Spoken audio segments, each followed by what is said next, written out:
This government meeting is brought to you by Eastworks and our local cable subscribers.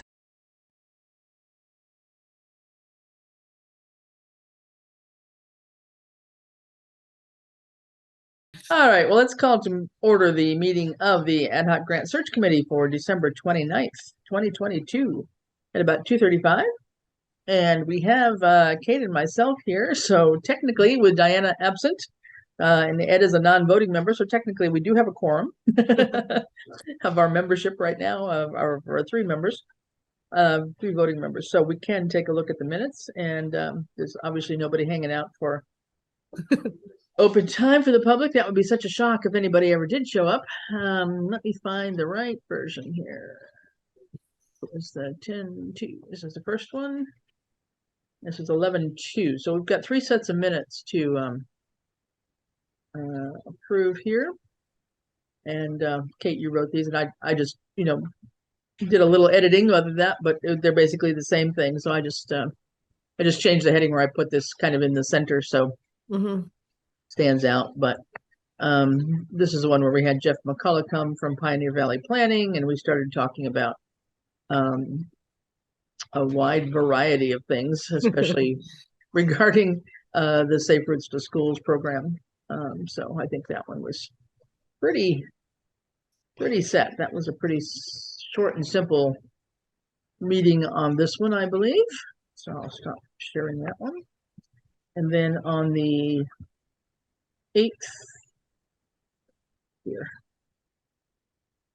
It was amazing to watch how quickly that whole discussion morphed from like one thing to something completely different in a matter of like an hour of discussion. I know. It's easy to do. It's amazing. I think it's also, it shows the value of having like Eliza there, because Eliza really brought up the challenge about she really just basically said, I'm really concerned about the pull off. And then we came up with that whole other idea. So I think that's probably the hardest part of, you trying to corral everybody, but you can see why it's super important. Yeah, no, and it's good too, because that led us to the other study that Randall had, or somebody, I think it was Randall that had it, about, an earlier study that had been done, about a, sort of a parent transportation study. So Eliza, I know I've talked to her since then, and she has reached out to Safe Routes to Schools to see about getting another parent dismissal kind of study done, arrival and dismissal study, and also I think this walk assessment that we had talked about at one point in time. So I know that Eliza has reached out to the program, so that will be good to get it done whenever it gets done. It'll be good to have it on the books as having collaborated with Safe Routes to Schools. You said an arrival dismissal assessment, and what was the other thing? This walk assessment that had been mentioned by Miranda, I think, at one point in time. Yes, I remember. And she said that this wasn't clear to me what the walk assessment totally involves. But she did say, and it was in this one, that it would be helpful to have. It's not required for any application that we do, but it would be kind of useful just to have that information. So if we get these done, I think they would, they'd be on the books with Safe Routes to School, so they'd see them as they're looking at that infrastructure grant that we put in for. So at least, they'd know that we're trying to do something here. Yeah, this was Lisa's other point too, was that, if we had to put in more sidewalks, then that would be the road even being more narrow, et cetera. Right. And so then this whole notion about, moving cars off the road just really seemed to make a whole lot of sense, for sure. So this is where we left this off. I think this one was pretty good. Actually, I went back and I listened to the notes on this on the video, even though this is one I think you came in a little bit late on, Kate. There was nothing. I went back and added the discussion from the beginning of the meeting. Yeah, so there's there wasn't a whole lot that was terribly useful in there, but that was fine. Well, like you say, we kind of meandered. We started talking about going farther up Pomeroy Meadow, because that would bring in over time as a second phase, to go beyond, to take the sidewalk maybe from Route 10 to Gun Road Extension, but then a second phase taking it farther up Pomeroy Meadow, because then that would really sort of grab a lot of the subdivisions along Pomeroy Meadow that are not connected to a sidewalk right now. So that could be phase 2. And it's amazing to me that Pomeroy Meadow, when Randall, put out the figures for it, measured it, that it really was only about a 2 mile length, almost all the way to the East Hampton line. I mean, it seems like it's longer, but obviously not. So anyway, that was having walked that a couple of times, it's pretty scary, like mhm. seeing how like the bikes are supposed to be riding on Pomeroy Meadow, watching Yeah, how you can see how deteriorated the road is from people pulling off to the side and how it's right. kind of all dug out. No, it's true. And then the sidewalk itself is not terribly wide, even though it goes all the way up to Glendale Road, but it's not wide enough for both walkers and bikers for sure. Anyhow, and so this was the last one meeting we had on the 15th of December. And we held off the minutes until this one, and then we kind of did go through what's happening with the various grants here. So this did give us a pretty good status update, and I haven't heard more from the Greenway Committee, but I'm pretty sure that they're going to be putting in, they're working on the application for the next Mass Trails one. But this acknowledged that we did receive basically a total of $400,000 from Mass Trails for the year, and then another 100,000 from town meeting, and then somewhere farther down we mentioned that we'd gotten another 50,000 through the work of our reps who had put in for was it in this one or was it in the other one? Maybe it was in another meeting minute. I forget now. Might have been in another meeting minute, but we did have another $50,000 through the efforts of Oh, it's in Senator there. Yeah, it's like I just saw you scroll by it. It's there. It's there somewhere. Okay, through Senator Vilas and Kelly Pease. So we actually have quite a bit here, but we still know that we're going to be short probably. They were estimating maybe a couple 100,000 more needed, somewhere around the 700,000 mark needed for design and engineering. So it'll probably end up being more than that too. Well, I hope not. Goodness gracious. But anyway, we'll see if they, I think they will get it together, and we'll try and submit that. And the main thing with putting in one for Mass Trails again is just that the way this has been so far anyway is that we don't hear about these until a little bit later. Oh yeah, here it is right here. It was in the housing choice replacement here. We didn't hear about these usually until July, which would then make it next fiscal year, which is a bit to our advantage, because if we get more than, if we happen to get it in this fiscal year with their crazy short deadlines, I don't see how we would get all the work done. So right. Anyhow, we'll see how that goes. The hazard mitigation plan, I know Ed has got to work on looking at, we've got to go out and get quotes because it's going to be over a $10,000 mark. So we have to get at least three quotes. So I'm assuming it could be PVPC, Fuss and O'Neill, and I don't know, maybe Tie and Bond or somebody else. We've got 2 or 3 other engineering firms that have helped us in the past that could just go out to them for quotes and a plan of action and see what comes back. So that's on his to-do list, I know. So there'll be stormwater management. There'll be 3 bidders. There's got to be at least 3 quotes, yeah. So just to go out for quotes because it's over $10,000, yeah.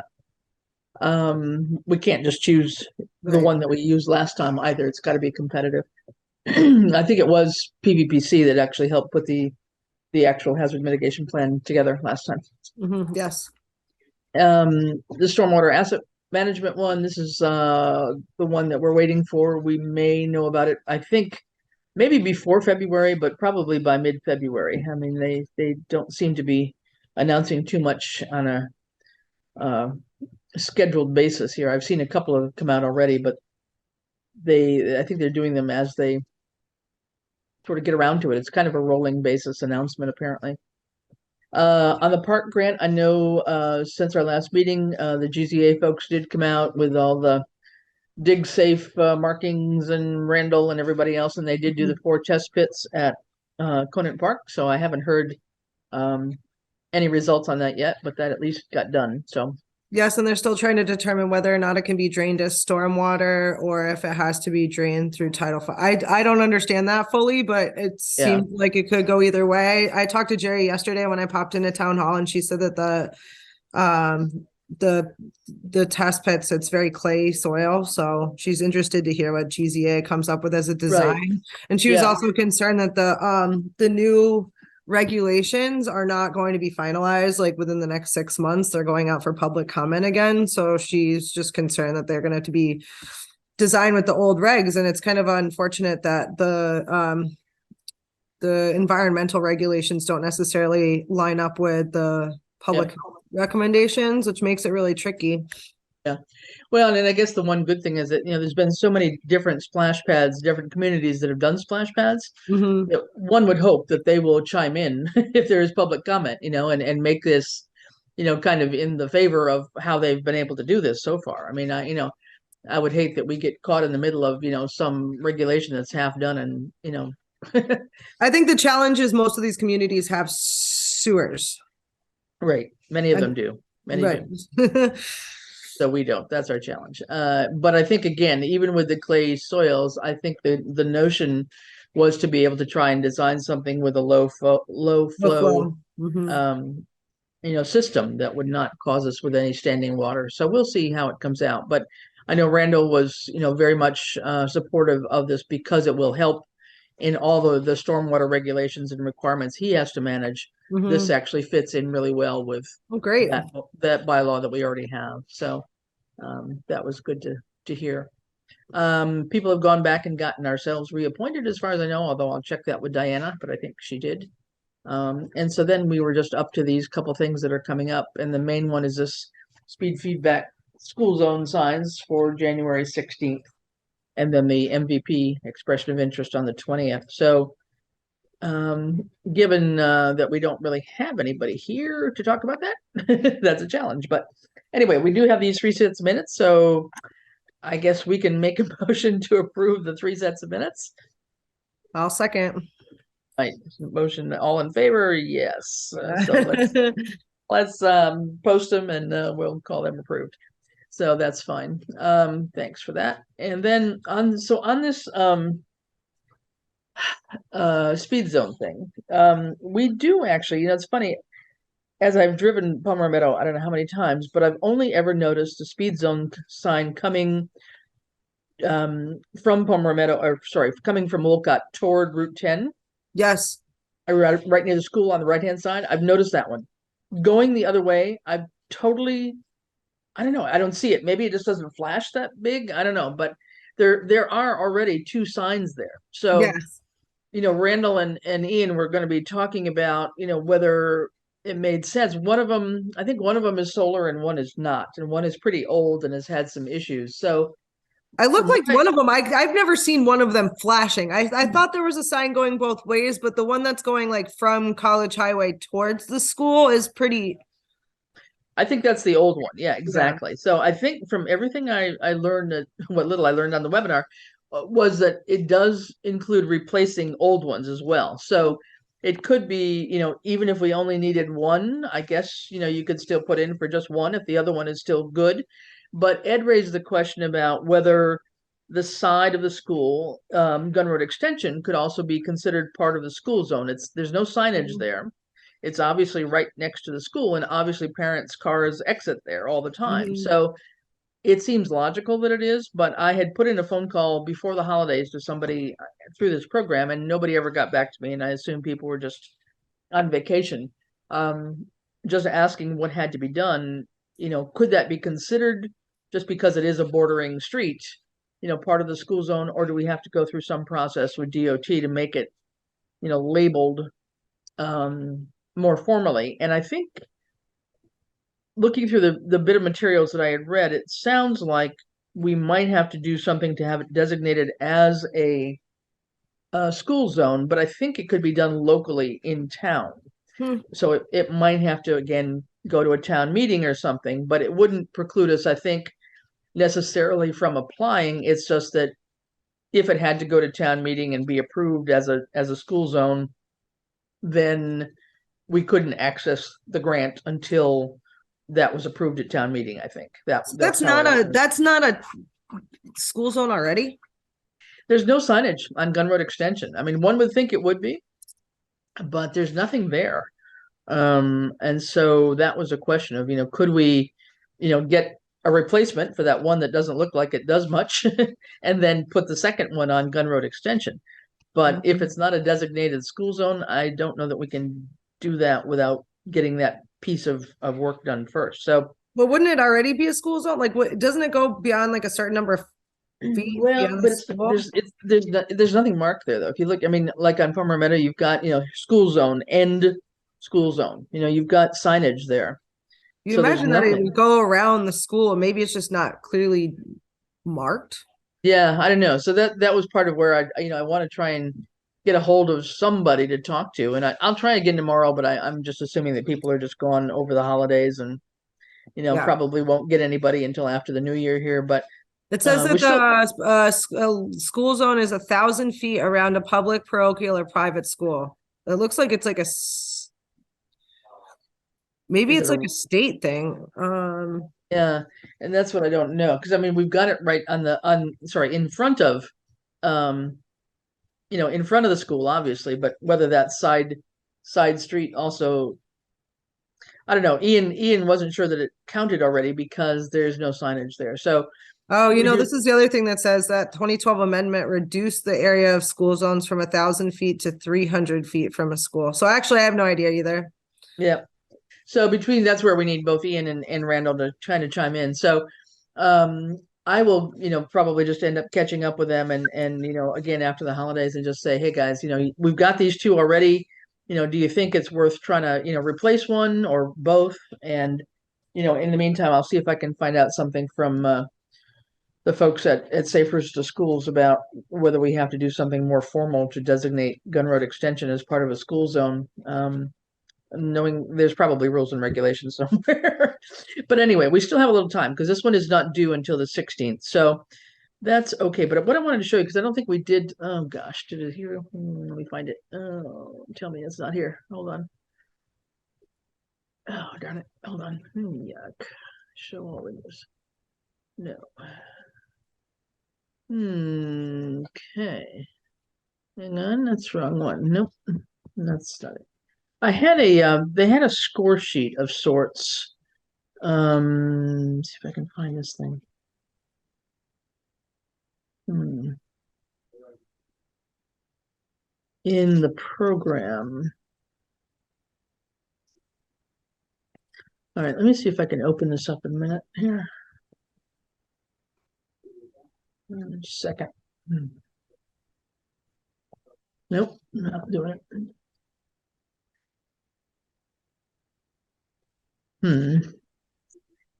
That figures. Everything I want to put somewhere I don't have. Here we go. We'll get there in just a second. It's okay. I'm just taking the notes from this. I'm trying Okay. to keep up. I'm trying to keep up on the minutes. Yeah, no, you're doing a great job on the minutes here. That's not a problem. All right, let me see if I have it. I can see it now. Yes, I do. Huh, magic. Okay, so if we go in for this program, these two lights. So this is how we're going to be judged. Okay, so it's a 25-point thing. So, as usual, environmental justice comes up as one of those top categories. So, we may get a point or two out of some of these, but we're not going to be high scorers, I'm sure. So, we get a point if the annual median income is 65% of the statewide, and we can find this out from the housing committee because they've just been doing all this with their housing production plan here. I don't know that we have anything of, minorities make up 40% or more of the population. That's not true. 25% of households identify speaking English less than very well. No. So I'm not sure if we get any points. If we get anything, we get one out of that category, maybe. Risk. I'm thinking we could probably get, a point on each of the speeding pedestrians and cyclists. I don't know if we could get 2 points or not. Depends And what is on that risk? So where is that risk identified? Like, is that just like a subjective report, or do they already have? I was amazed at when I was looking at our the various town reports about how specific they are about crash data and what's high risk crash areas for Southampton. And like, is that already determined, or is that something that would be more like a subjective report? Some of it, well, see, some of it would be the crash data, which is down at the next one, which I know Ian is, he's compiled some information there. But again, where the school is, we haven't had, I mean, luckily, because of the signage that's there, people have slowed down. We have not really had, to my knowledge, much in terms of much in terms of a crash problem on Pomeroy Meadow by the school. It's been out on Route 10. It's been, elsewhere. So even again, and those are reports that, Ian has been able to get through his work, I think. And I'm not sure about the risk one. That's got to be tied in somehow with any crash reports that have been submitted, I would assume. So those are kind of tricky in terms of what we're gonna get. So our point score, I don't think, is going to be terribly great here. Aliza told me for the last application that we are identified as a Title I school, and that again has something to do with median income and number of kids in lower income households or something like that. So we may get something out of here. And then I don't know what question 11 is, but obviously, however we write that answer, we can get up to 5 points here. So anyway, long story short, out of the 25 points, I don't think we even get 10. Right.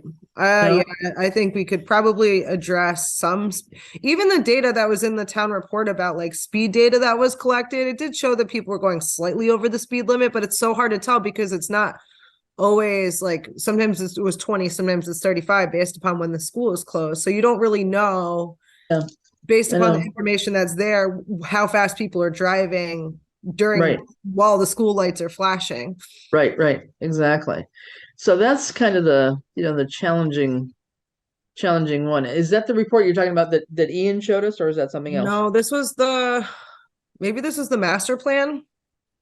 It was old information. I think from way back when. Yeah. Well, but I mean, it had speed data from Pomeroy Meadow in it.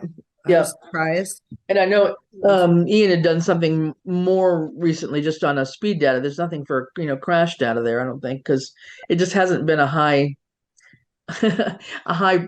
problem area, I guess. So I'm kind of in between, here, if this is what they're going to do to score us, I mean, I'm not thinking that we're going to come up with too many great points here, but at the same time, they're offering it to various municipalities, and if we don't get it this time, maybe our name will be in the list for the future. But I guess we have to, still just be clear, especially if we could have, Gun Road Extension actually be part of a school zone, formally dedicated that way somehow, then that would make some sense too. But so I don't know, I'm kind of in between in terms of whether this is worth it, but is it competitive? Like, do they have a certain number of awards, or is it only based upon the points? Like, maybe a lot of people won't apply for it. Yeah. Let me just see if this one showed up further let me just see if I can go back here a minute. Go back to the whole deck here for a minute. Where'd it go? Of course. I tell you, whenever I want it, I can't find it. I just had it. Where'd it go down? I don't recall if they said how many grants they were going to give out. Let me see if I can pull this back up. Down.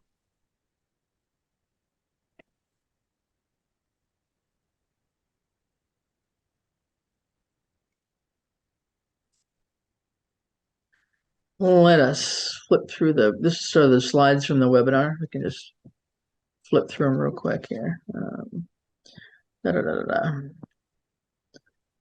So it's basically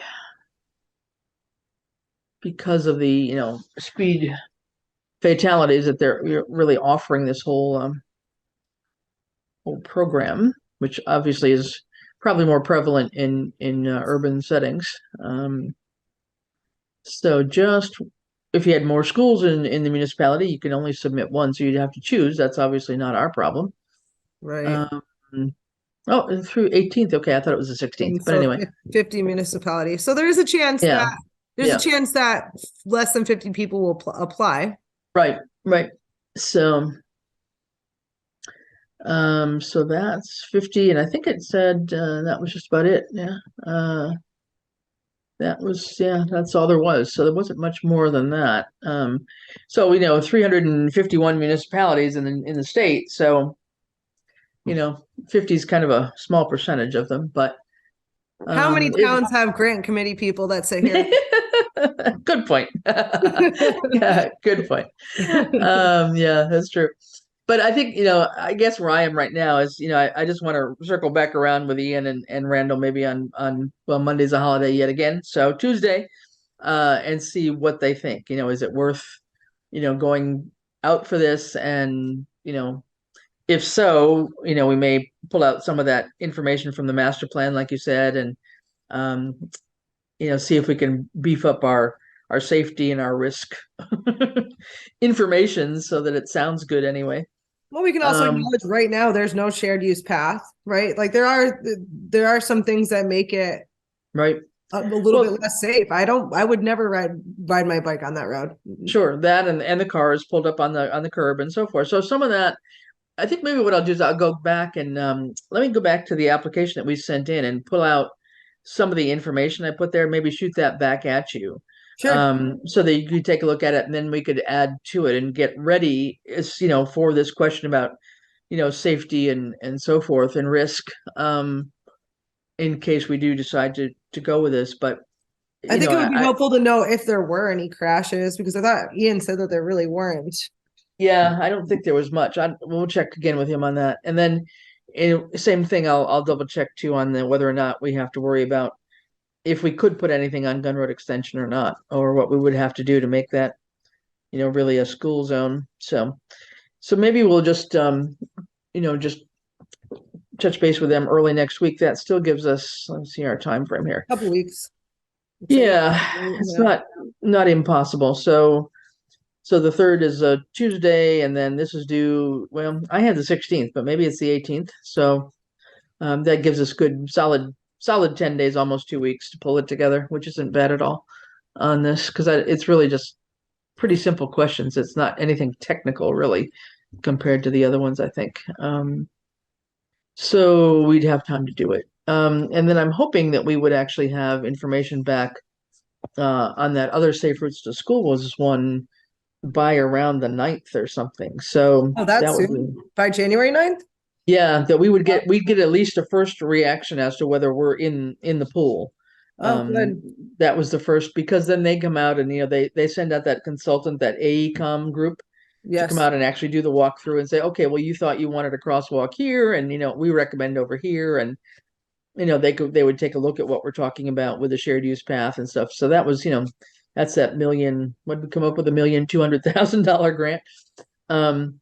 So that but when we're in the pool, does that still mean we could be like in the pool and get kicked out of the pool? Or does that mean like by January 9th, we would know whether or not we were actually like going to be awarded the funds? I think as my understanding is, if we're in the pool, we would get the walk assessment with the walk audit or whatever they call it. They would come out and do that. And based on that, our budget might go up or it might go down. Mm-hmm. Something, may change, but I would think that puts us in, a better position. I don't think it's a done deal, but it certainly gives us a stronger position once the folks that are the DOT consultants come out and do what they have to do.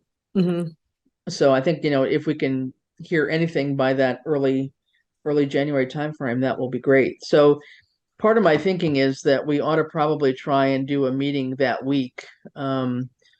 So say like the 11th or something, which is next Wednesday as well, rather than a Thursday, just to give us an extra day if we need it. I could do like an 11 o'clock. I have split me. Okay. No, it's okay. I have a lot of meetings that day, but we could try to work something out. Or is Thursday better, or even Tuesday either? Is Tuesday any better? I don't have a select board that Tuesday actually. The 10th? Tuesday would be better than Wednesday. Okay. No, that's fine. I don't have a select board meeting that night, so that actually works well for me too. Would have to be probably in the afternoon though. Is like a 2:30 time frame okay? On Tuesday, I could do 2:30. Yeah. Okay. Well, let's sort of aim at that anyway, and then we'll have enough information to know what we're doing by then and whether we want to apply for this. I mean, I'm thinking we may as well throw our name in, but I just don't know that we're terribly competitive if that's really the score sheet that they're going to use. But Well, maybe it won't be super competitive. I mean, and maybe for some schools, maybe for a lot of schools that are in the more high risk zones, maybe they already have really good yeah, yeah, exactly. Yep. So, or they, the other alternative is they've got many schools in their town, and they've been able to do some, but not others, there's right? there's some other school that's out there that doesn't have anything. So anyway, but I think we can make a case. But I think between Randall and Ian, they'd have to give us the information about how old the current signs are and what some of the issues have been with them, so we can make an argument about why we'd want to replace one or both of them. So anyway, that sounds good. And then the other thing I think I want to do is just to go back and take a look at the MVP plan again and figure out who needs to be involved in sort of trying to pull together whatever we said was part of the MVP committee way back when they did the update of the plan. Pull together a meeting of those folks too. So we might need to do that the same day as to pull them in. Although I don't know that's going to be tough because that expressions of interest one is due even earlier, I think. I still feel like it'd be insane to not even apply for that, especially because we completed the process. Yeah. Well, and like I say, it's just the expression of interest. So it's just putting out the concept. It's not into any great detail. Once your expression of interest is accepted, then you have to do the real full application. And already the MVP one that we had tried to apply for last year through Ty and Bond, the culvert assessment one, we didn't make it, and Ty and Bond put a lot of work into that one, and it didn't go anywhere. And then now that changed over to the stormwater management, asset management one, but a similar focus of culvert assessment, and quality and repair needs. So we've got a little bit of that started in different ways, but I think going back and taking a look at the MVP, the top 5 priorities, and then maybe what I'll do is just take a look at that report again and say, okay, here were the top 5 priorities, and shoot it out to all the the relevant department heads that were part of it, and so there were other people that were not department heads that were part of that MVP update process, and just see if we can maybe have people throw out some ideas of what might make the most sense here. But has there ever been a feasibility study for that public safety complex or any sort of like actual? way back. Yeah. I mean, there was a, I think they called it feasibility study. Yeah. I mean, there was a design study that was done that, good Lord, it came up to like, I don't know, $10 million, I think it was, something like that. So that was the whole design of the public safety complex way back when that got shot down at town meeting. I mean, people wouldn't go for it whatsoever. So that design was far and above, I think, what residents felt was needed at the time. So that's what they've got to get done now is, with the consultant that they're trying to, I think the RFQs are due back in, responses to the RFQ are due in next week. So hopefully they'll have a consultant that will work with them on doing a design for the feasibility and figuring out what it is they need, what's the basic minimum they need, and where it can be. What locations make the most sense for it. So that's kind of where we are right now. But I mean, they had only worked. I think they had only looked. Well, I'm not sure, but I know that the study I saw just talked about it right behind the current fire station. I'm pretty sure that's where they were focusing on last time. Right. So it was quite I just a feel like if there's any way we could move, I mean, it's something that's come up and come up and come up. And the other thing that I remember talking about was power redundancy or heating and cooling at Norris. At Norris, yep. That might be more in the hazard mitigation plan. And see, that's where this MVP and the HMG kind of overlap a little bit. So we need to probably take a look at both of those plans and just see, the priorities for each, because we're at a point now that we got the $27,000 to do the plan update for the hazard mitigation. We've got to pull people together on that. And that's normally John Workman would be one of the lead people on that. And some other folks as well, but just get some some, a consultant hired and some meetings going. They would arrange meetings to actually do the actual update on that. But That would be it would be an action grant, not a planning grant, right? Or would it right. would it be a planning grant? No, it wouldn't be. So the MVP one would be an action grant. I was just curious because I remember one of them, you had to have an active hazard mitigation plan. And I wonder if we would need to finish that. And I'm just asking the question. I'm not like saying I read that somewhere. I just remember hearing that at somewhere. Right. You had to have an up-to-date hazard mitigation plan. Correct. And ours has been expired for almost a year now. Okay. Yeah, By the time so I think that's something we should probably find out is if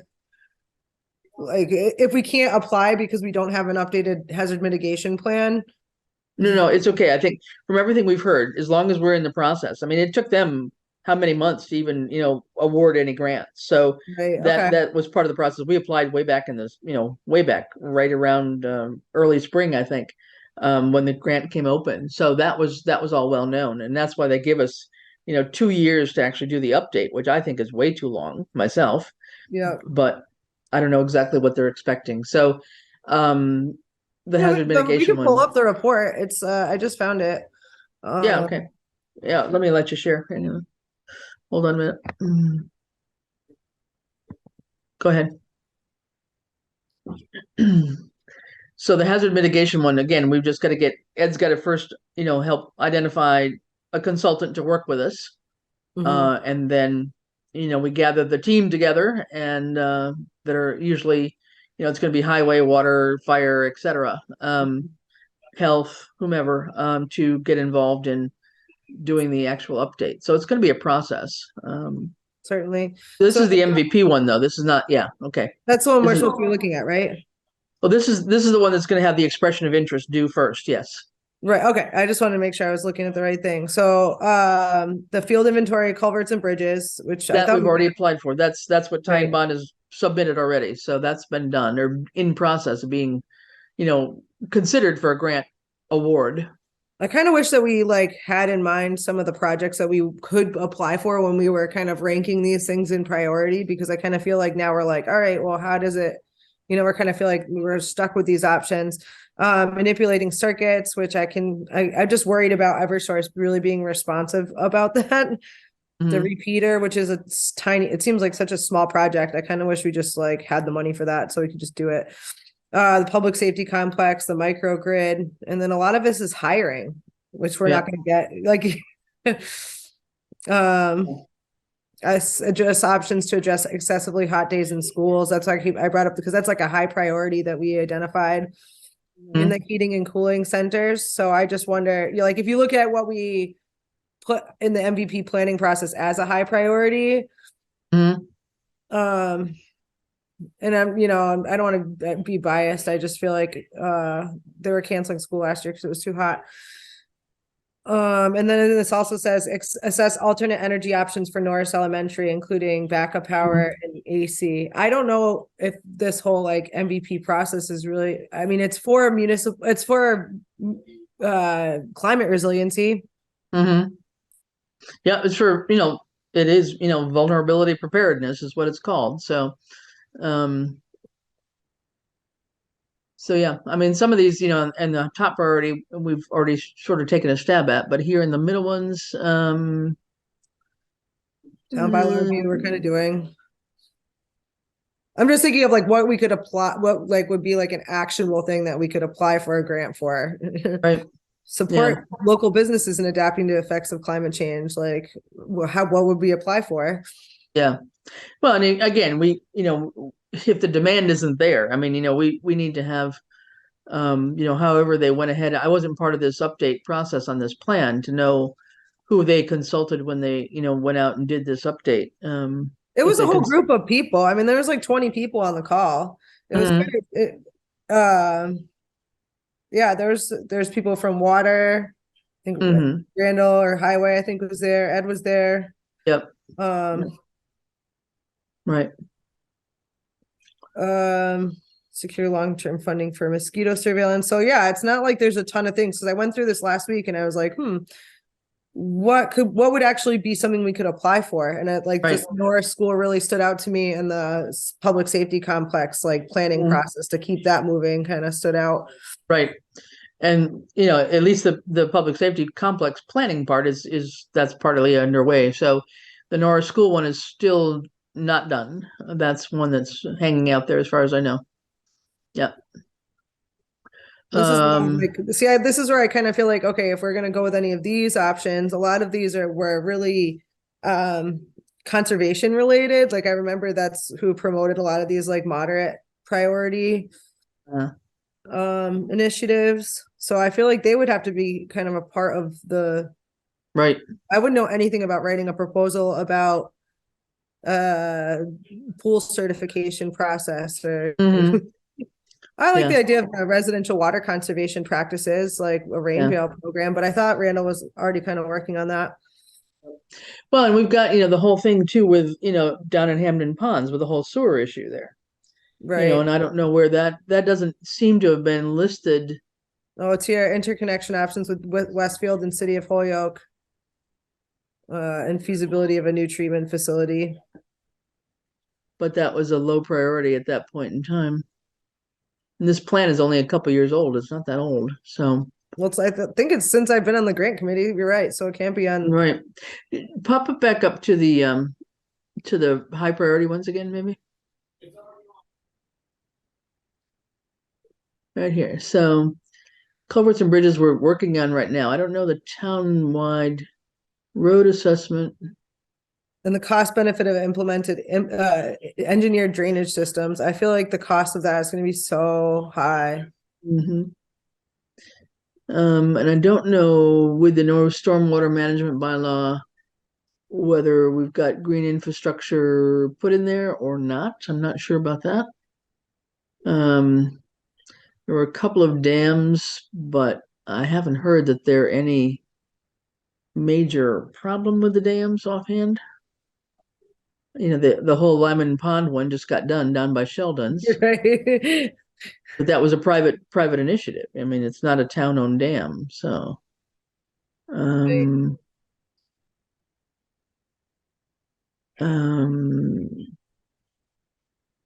yeah. I feel like that project with Eversource sounds lofty, especially because we can't even get them to show up at a town meeting. Yeah, they finally did, but it took a while. They've never been that bad, frankly. But anyway. But I'm just saying, in terms of what would have the biggest, I mean, yeah, it'd be great for them to manipulate circuits. I just I don't know. I don't know that much about what that would entail. Yeah. Well, and whatever this feasibility of establishing a microgrid. So what is that talking about, though? So battery storage uses. I mean, that out of anything that might be something out of any of those. I don't know. Again, it would be a feasibility study in terms of a process. So either that or really establishing the cooling and heating centers. I think that's a priority too. And I'm guessing that somewhere between a new senior center and a new public safety complex, that some of that would be incorporated in both of those, frankly. Oh, right. Yeah. That would be my assumption, but I don't know that for sure. But so yeah, so I think it's a little bit of a challenge. Do you have the hazard mitigation one handy that you could pull up too? Or close this one and that one? Where would it be? It would be on just if you go to our website and just I think search okay, should come up. This is Pioneer Valley. Yep. And so there was I think there was a the 16 one, yeah. Where is that it? No. This is the update. Yeah.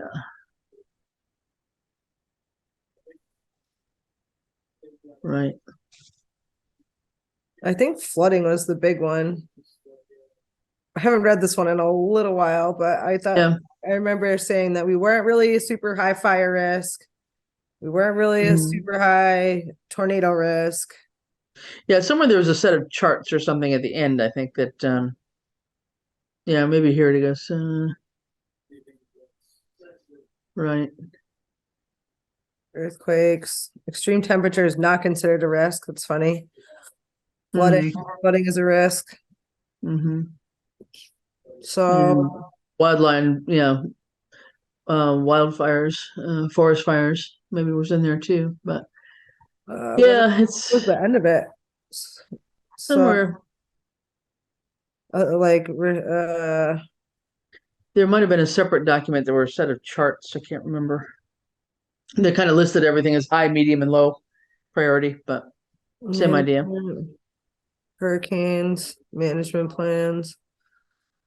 Uh, At the very end, is there like an annex or something, maybe? yeah, let me just, I'll go down all the way to the bottom and then I'll go back up. Yeah, there we go, maybe. Financial.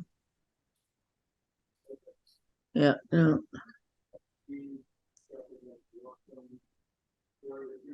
Um, Yeah, these would be more methods in terms of how to identify problems, but or how to right. identify sources of funding. Uh, These are just meetings, yeah. critical facilities. Does the town hall have any like, or the fire department, do they have like a generator or backup power? We do a town hall. Yeah. Fire department, I'm not sure if they do, tell you the truth. I know he was really worried about his gas tank too, but I don't know that that's going to be replaced through an MVP process. Yeah, exactly.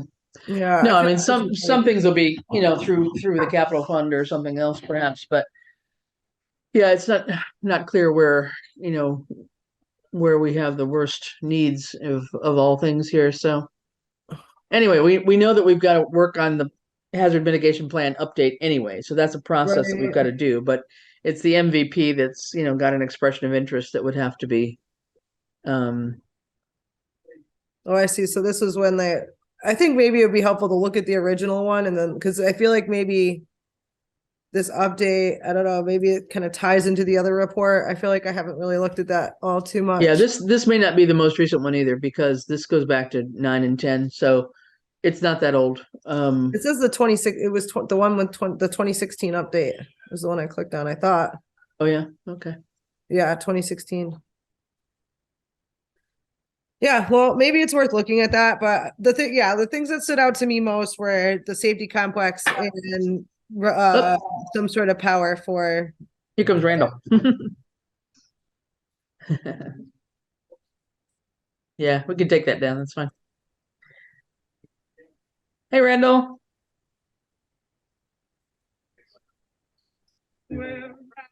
Hello. Hi, Chris. How you doing? I'm well. I'm sorry I'm late. I just remembered we had the meeting. That's okay. That's all right. Neither Ed nor Ian could be here either, so it's just Kate and me.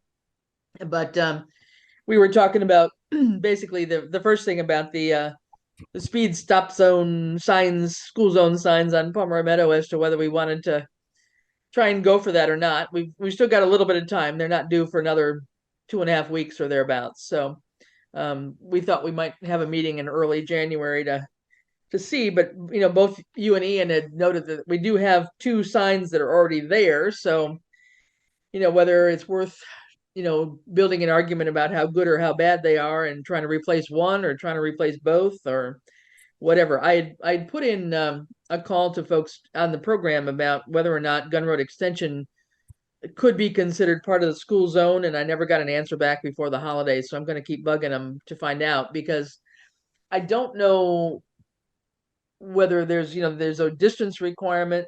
It would seem logical that where all the cars are coming out of the school, the back of the school, that would be part of a school zone, but I'm sure there's some DOT regs that make it more complicated than that. But what I think I had heard on some of the discussion with the webinar is that if it wasn't already designated as a school zone, you had to go through a process with the town to get it designated. So it's probably got to be something approved at town meeting.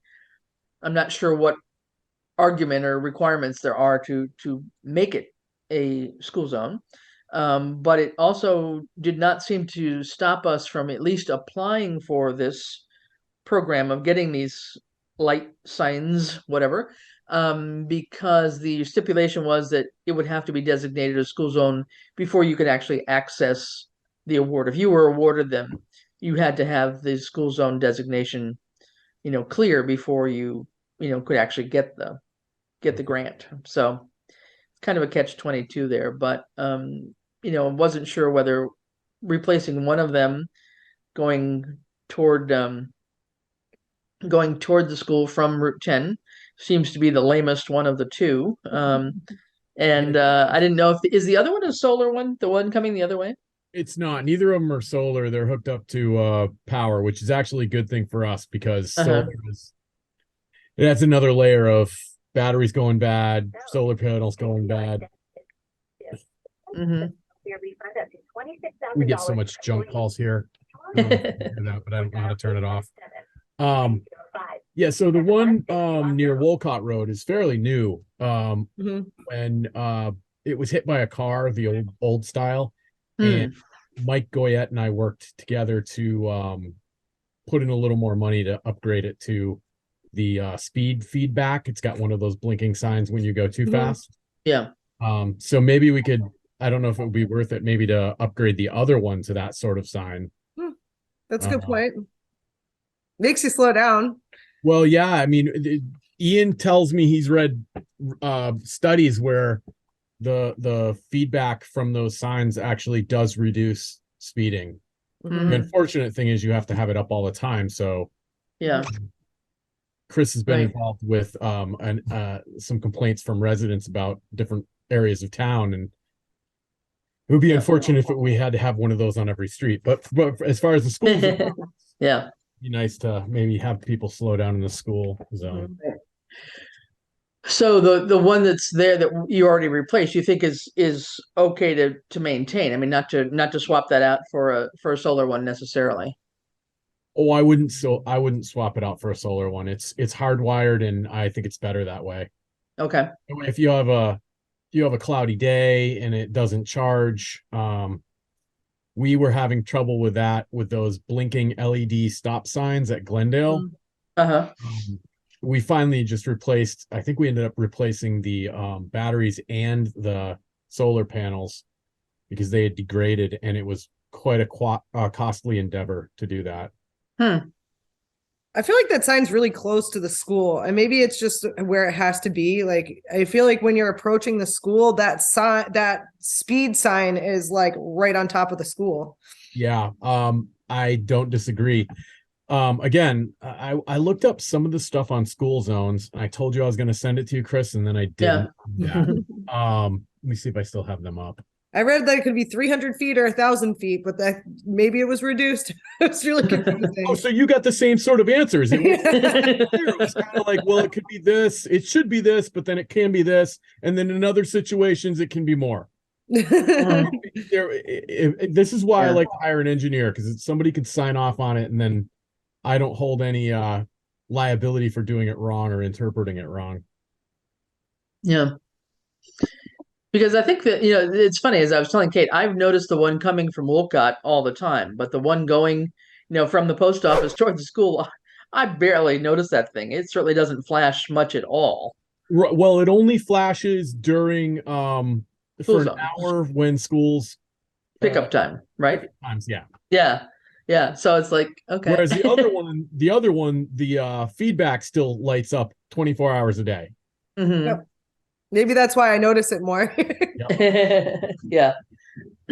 So I think there could be an argument to replace the one on the post office area there. That one would be good. But even more so, to Kate's point, maybe we evaluate the current school zone and see if it wouldn't be worth it to maybe expand it. And like you said, maybe down onto Gun Road too. Yeah, at least a portion of that, that upper part of Gun Road extension. I mean, it just seems like, there ought to be a way to do that within a certain number of, a certain distance between the parking lot area where all the cars pull out. And well, I think you can encompass school property with a school zone. And the school property actually goes to the wooded area by the for a while until you hit the woods, because all of the athletic fields are technically school property. right. Yeah. So it's right around the wood line there, probably right after Parker Right. Field there or something. Yeah. So even if we got one down there, I guess the toughest thing there would be figuring out how to get power to it. That's above my head. Yeah. Well, and again, what they're offering are solar assemblies, though. I don't think they're offering any hardwire ones. I think these are all solar. I see. Well, maybe that would solve your power problem. Yeah. Well, it could if they're decent quality. I mean, it's worrisome to know that, we have, battery problems. And I mean, good Lord, the solar industry, I would hope that with all that's being done, that they're getting better in terms of their own technology for batteries and solar panels and the quality of what they're, putting out there or promoting. Well, one would hope, yeah. I mean, it has been said that they're, pretty easy on the maintenance. I mean, occasionally you might have to, blow the dust off them because they get kind of grimy, but other than that, there shouldn't be lots and lots of, extra maintenance for them, but who knows? I mean, there's the distinct possibility that the ones on Glendale and the ones on County and East Street were like first generation technology too. So quite possibly, yeah. They've been around for a while. Yeah, I think exactly. They predate me in the Yeah, exactly. Yeah. The other thing Chris brought up is that our point, because we don't have, a ton of diversity, a lot of poverty in town, that our scoring may be kind of low. But we don't know how many people would apply. There's 50 awards. And I said, well, there's two things that could happen. Either it could be really competitive and we'd be definitely kicked out of the scoring, or maybe there wouldn't be a million people who applied to it. It's kind of a short timeline grant, and maybe we'd luck out and because there are 50. Yeah. So they have the typical thing about environmental justice and medium household income, and whether we've got non-English speaking populations and so forth, and then the issue about risk and safety to bicyclists, pedestrians, and just speeding in general.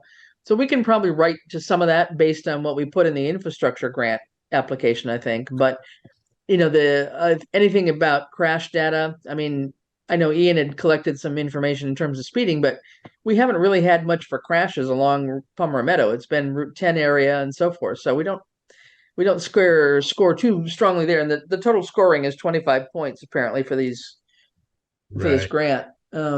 Yeah, the only crashes I can think of in that area are the crash that actually took out the school zone sign. A car flipped right into it. It was pretty spectacular. And that's quite a long time ago, right? Yeah, Ian's been chief for how many years now? And it was in the Goyette era. Chief for like a year or two. Yeah. And then there were a couple crashes on Route 10 at Gun Road, but probably outside of the yeah, that would be out of there's been at the corner of Gun Road Extension and Route 10. Oh, there's been crashes there since I was a kid. I mean, they're constant.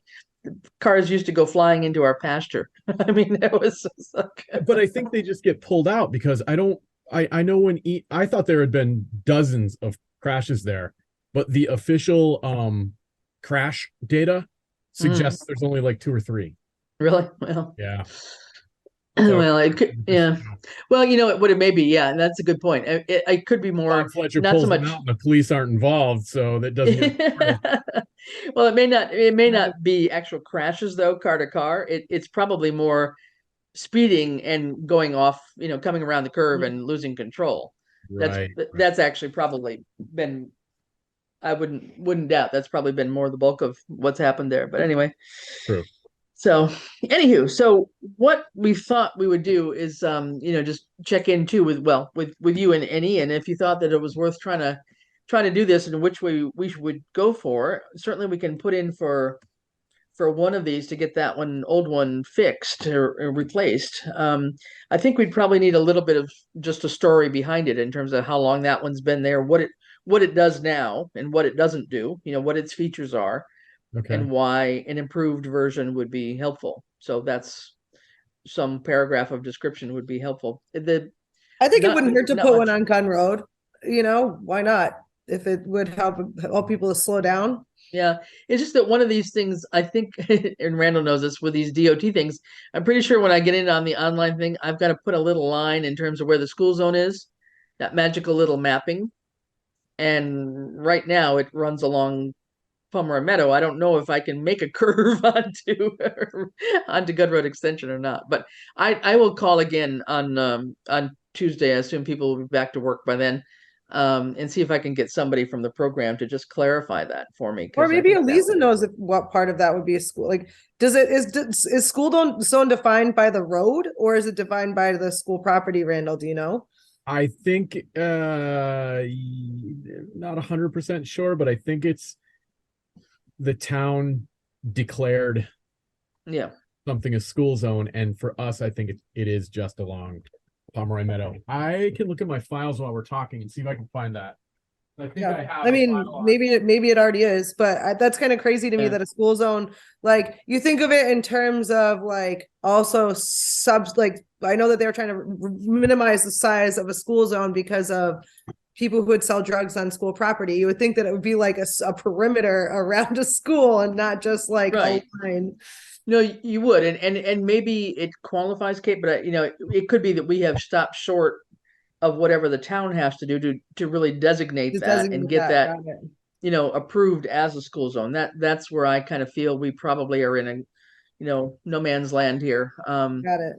But it doesn't seem like it's a big impossibility to get that kind of thing done. It's just a matter of just being clear what the steps would be. So that's where I was hoping somebody would have answered me already when I asked them the question. But like I say, I think everybody is taking a break for the holidays, so I'm going to try and see if I can get some information on Tuesday from anybody about that. But we shall see. But Brenda, while you're searching, we could also just mention that we were talking about the MVP process. That there's an expression of interest due at the end of January. So that also has a pretty short timeline. And it's not the full application, Randall. It's just the expressions of interest, and then they sort of look at your expression of interest and say, okay, yeah, we like that.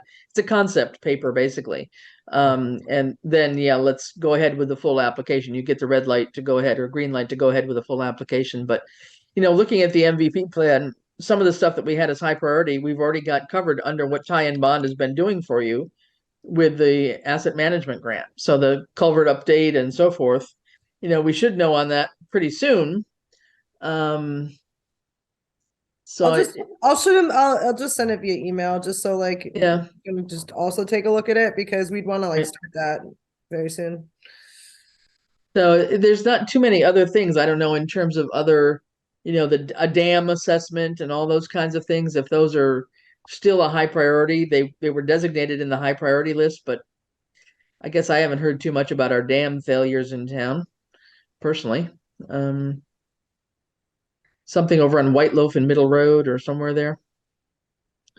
It's got to be a very small dam. Oh yeah, there is I think it's privately owned. It's in the town right away though. It's weird. Do you know where Tom lives? Okay. Are you aware where Tom Chickawin lives? Yeah. So it's like across from his house, there's that little duck pond, I think belongs to guy who's always in the dump trying to get the metal. I have to kick him out constantly. He's this little wants to climb up on the dumpster, and I'm like, can't do that. You just can't do that. I can't. You know him. No, he's an old timer. But anyway, there's that little duck pond, and there's actually a dam that creates that pond. Oh, okay. And it's a little overflow right next to the road, and then it goes under through a culvert underneath across to Tom Chickawin's side. Oh, okay. Okay. Well, I thought what I would end up, doing is we'll just send a note around to, you and Ian and John and maybe Tom Gone, and just say, hey, is there anything out there in terms of a high priority that you'd like to think about as an expression of interest, to just put in a concept and see whether they like the idea or not. But somewhere probably out of that high priority and medium priority list when the MVP plan was updated would be the most logical places to start. So nothing really totally jumped out at me. The public safety complex design, we got that's being worked on in another way, and your culvert management one too. So I feel like we've tackled two of the biggest ones that were on our minds at the time. Yeah. Right. So we shall see. But anyway, I'll tell you what, Randall, if you find it, just shoot it around to us if you find something. But I will check in with the folks at the program, the Safe Routes to Schools thing on Tuesday, and just see if I can get some clarity both in terms of how a school zone is designated. And if there's a source document we should be using, that's the most recent one. Right. Unless you think you've seen anything cross your desk lately. About the school zone? I'm Yeah. sorry. I'm Yeah. not full attention, and that's on me. I Yeah. can't Yep. read these small little tabs that I did not write. Yeah. Yeah, I know there's a school zone here somewhere. I'm just going to put it on my list of things to find. Okay. That would be really helpful. No, that's good. That's fine. Yeah, I think that we can't do much more with it today anyway. So what I was planning on doing, tentatively set up a meeting, next meeting, Randall, on the 10th of January. Which would hopefully give us time, given we got a short week next week too, see if we can get any answers out of the program. And then if we did, then we still have a week or so to pull together an application for this stop speed sign light thing. And we'll see where we go with that. Okay. Okay. Yeah, I just want to warn you. I have Ed wants budgets back from us on the 13th. Right. Depending on how much weather comes in, I'm going to be scrambling to get both. Sure. Yep. No, exactly. But if I find, let me just this, if I find some information that's useful for us on Tuesday-ish from the program, I'll just shoot an email around to everybody so we're all on the same page. And just say, yeah, it makes sense to let's go for it, or no, this doesn't count as a school zone, and no, we can't do one, we have to do two, whatever their answers are, and then maybe that'll give us a little bit more clarity. So yeah. All right. Sounds good. Right. No, I think the main thing I would want from you, Randall, if we were to, replace that one near the post office, is just anything you can tell us about, descriptive, how old is it? How does it function? Okay. What's been its problems, and why would we benefit from a new one? I mean, really, half a dozen sentences would probably be fine. Sure. Yeah, I don't know if I could come up with an age of the current one, but I could definitely compare it to the one that has the feedback on it, the speed feedback. And some magic there. Well, I'm assuming the post office one is older, no? Oh yeah. Definitely. Yeah. Okay. Yeah. Okay. Ancient, in fact. Yeah. Yeah. It looks pretty old. Yep. Okay. Well, I can always do a drive-by, see if it's got like a date stamp on it or something. Oh, right. I suppose I could do the same, because I think the one that got hit by the car is still out in back of our salt shed. So might be easier to find a date. There you go. All right. Well, that's it. So thanks, guys. Thanks for joining in. And why don't we call it quits and adjourn for today? All right. I'll second. All right. We'll call ourselves adjourned at 3:42.